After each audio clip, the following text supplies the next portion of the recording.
Halo, Assalamualaikum warahmatullahi wabarakatuh. Ketemu lagi dengan kakak di channel Areska dan masih nongkrong di kedai Med OO untuk belajar matematika. Nah, video kali ini kakak akan sedikit mengulas tentang kompetisi sains nasional, khususnya tingkat kota madya.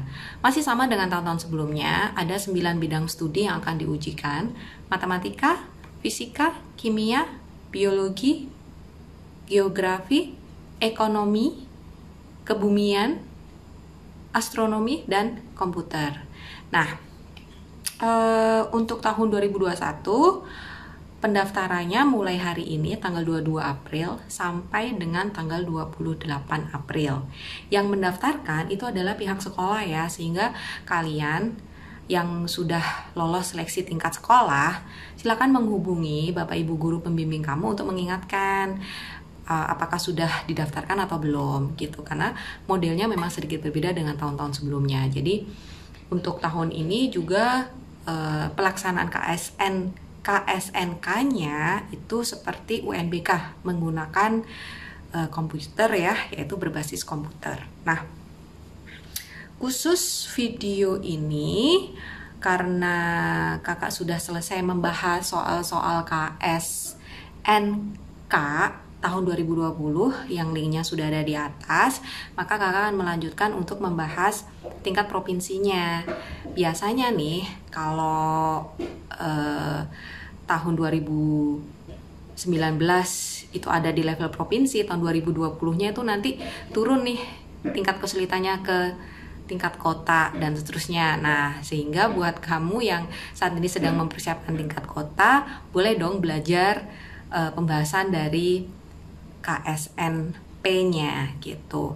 Untuk durasinya biar nggak terlalu panjang, maka kakak akan bagi menjadi beberapa video. Nah, sebelumnya ini buat pengetahuan kamu aja untuk bagaimana sih model KSNP tahun 2020, khususnya di bidang matematika tentu saja. Nah, ini untuk KSNP di tahun 2020 ya. Model soalnya adalah uraian, kemudian dibagi menjadi dua bagian. Dua-duanya masih dalam bentuk uraian. Untuk bagian pertama itu ada 3 soal. Kemudian setiap soal kalian akan mendapatkan skor maksimal 7. Kemudian nah ini ya, jadi kalian nanti akan disiapkan kertas A4 HVS. Kemudian ini karena tahun 2020 masih pandemi, jadi setelah dikerjakan di scan, kemudian dikirim ke link yang sudah tersedia gitu. Nah, kalau untuk tahun ini nggak tahu apakah masih modelnya seperti ini atau tidak gitu ya, tapi kurang lebih ini gambarannya. Kemudian boleh menggunakan kalkulator. Kemudian nah poin 6 ini ya, kalian diminta untuk menuliskan jawaban dalam bentuk eksak. Jadi kalau ada kalimat tuliskan 1/3 alih 0,33, itu maksudnya kalau kalian mendapatkan model desimal, sebaiknya kalian menuliskan dalam bentuk pecahan 1/3 gitu ya. 0,33 sebaiknya dituliskan ke dalam bentuk pecahan 1/3 gitu. Kemudian ya standar lah, tidak boleh kerjasama. Kemudian kalau ya ini mulai bekerja setelah dapat mengakses soal ini, karena kalian untuk menyelesaikan ini kan ada durasinya ya. Nah, ini soalnya di bagian pertama. Soal 1 seperti ini. Kemudian soal 2, wah apa ini? Teori bilangan nih ya. Ada bentuk kuadrat, teori bilangan. Kemudian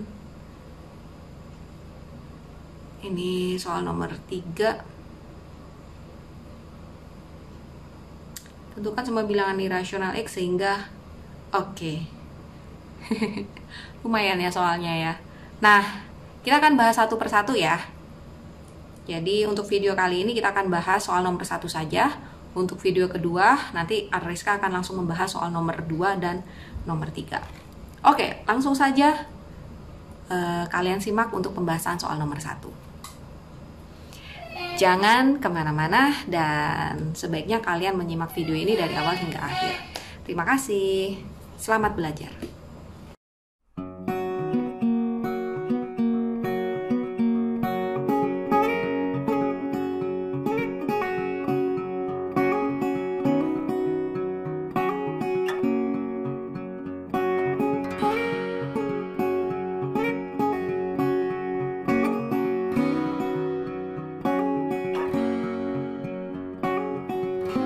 Nah, kita langsung aja nih soal nomor 1 ya, bagian pertama.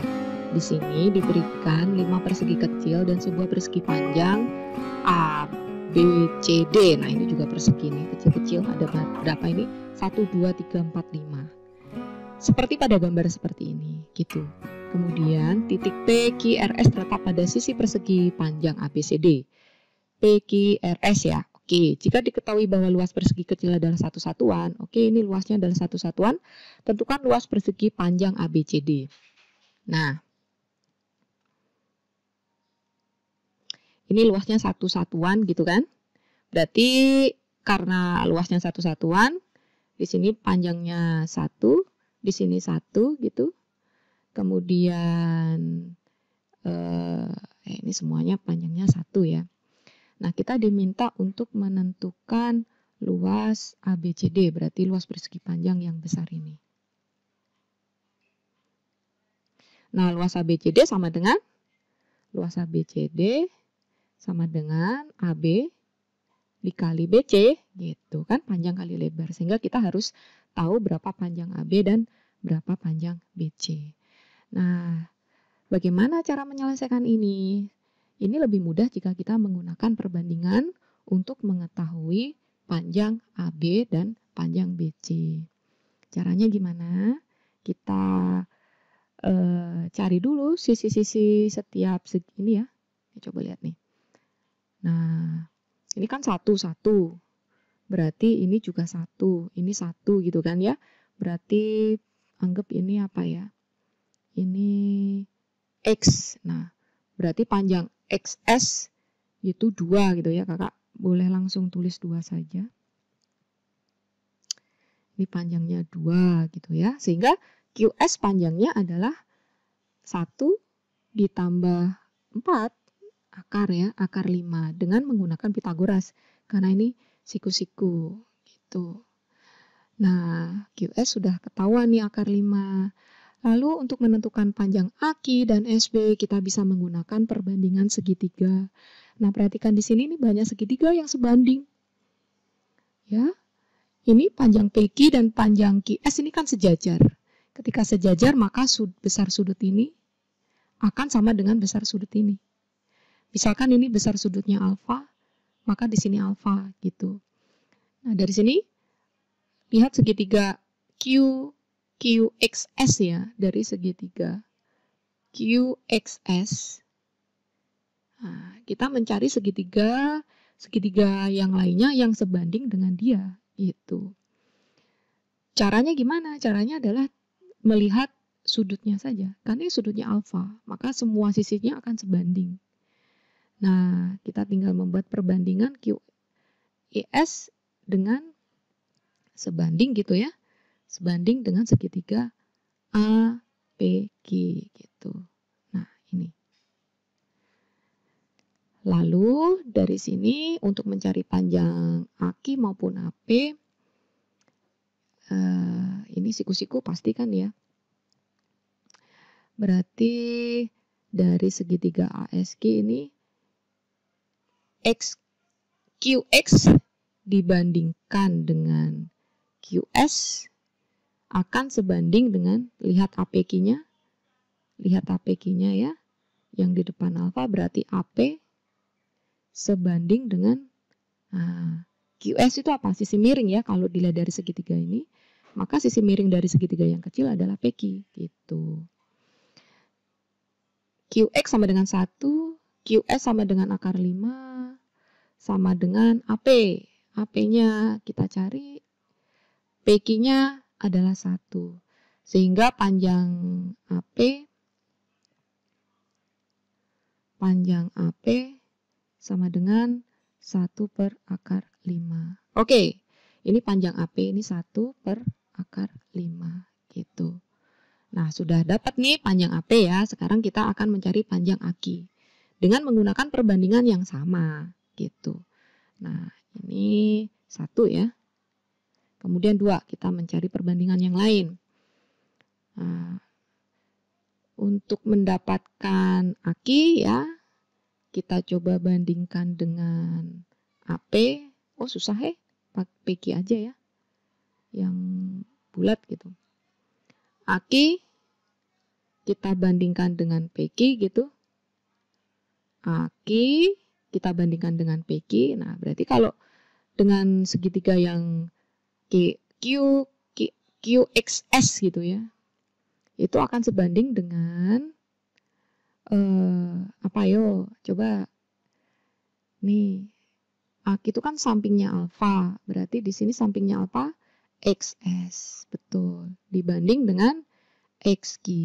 Nah, AQ kita belum tahu, akan kita cari PQ sama dengan 1 sama dengan XS 2 kita bandingkan dengan QS gitu. Nah, berarti panjang AQ sama dengan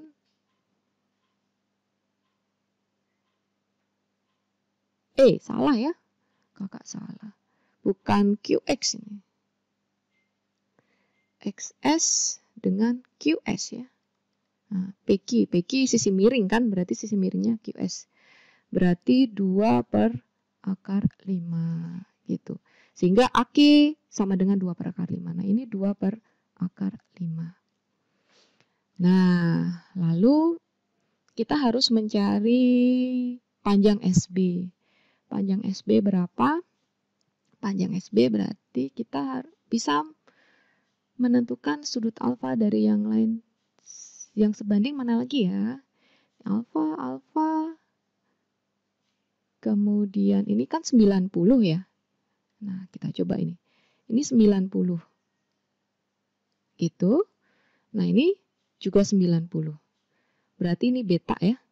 Berarti ini pasti sama beta. Oh iya, ini kan sejajar ya. Berarti ini beta. Kalau ini beta berarti ini alfanya. Nah, ini alfanya. Sehingga kita bisa membuat perbandingan yang sama dengan ini ya. Nah, SC kan sama dengan 2. Ini 1, ini 1. SC sama dengan 2.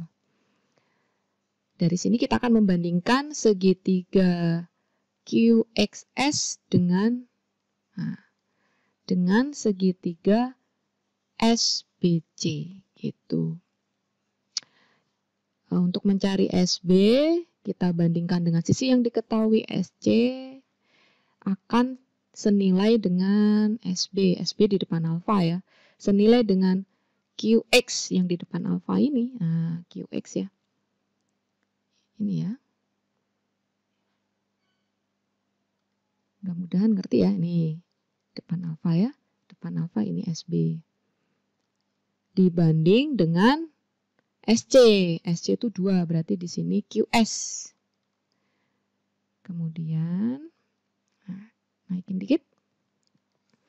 SB yang akan kita cari, SC2 sama dengan QX ya, 1/QS akar 5. Sehingga SB sama dengan 2/5. Oke, kita checking. SB sama dengan 2/5. Betul ya? Oke, berarti ini juga 2/5. Nah, untuk mendapatkan panjang BC, ini kita menggunakan Pitagoras biasa saja, yaitu SC kuadrat dikurangin SB kuadrat. Ini di akar. Sama dengan akar SC, berarti 2 ya, 2 kuadrat, dikurangin SB. SB 2 per akar 5 kuadrat. Gitu. Nah, sama dengan akar 4 dikurangin 4 per 5. Sama dengan akar, kita samakan penyebut. Berarti 5 per 5 ya. Kemudian ini kali 4 kan? Dikurangin 4 per 5. Nah, sama dengan akar 20 dikurangin 4 per 5. Sama dengan 20 dikurang 4 itu 16 ya. Akar 16 per 5. Nah, sama dengan 4 per akar 5. Nah, ini adalah 4 per akar 5. Oke, sehingga panjang BC sudah diketahui, panjang AB juga sudah diketahui. Lalu kita bisa menentukan luas segitiga ABC. Yaitu, panjang AB. Ini, oke, kita hitung sebentar saja ya. Panjang AB di mana ya? Di sini ya. Geser dikit boleh? Oke. Nah, dari sini berarti panjang AB sama dengan 2 per akar 5 ditambah akar 5 ditambah 2 per akar 5. Sama dengan 4 per akar 5, ini kita sederhanakan, ditambah akar 5. Nah, ini kita samakan penyebut. 4 per akar 5 ditambah, ini kalau disamakan penyebut menjadi 5 per akar 5. Sama dengan 9 per akar 5. Oke.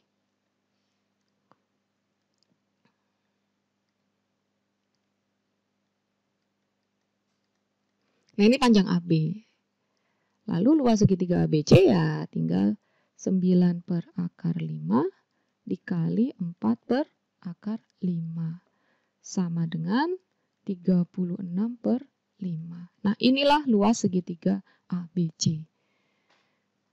Nah, demikian pembahasan untuk OSP ya, nomor 1.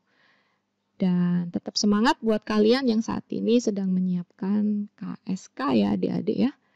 Mudah-mudahan sukses dan jangan lupa untuk klik subscribe, like, dan memberikan komentar yang bagus sehingga Alreska bisa tetap semangat untuk mengupload video-video pembelajaran yang lainnya dan pembahasan matematika yang lain. Wassalamualaikum warahmatullahi wabarakatuh.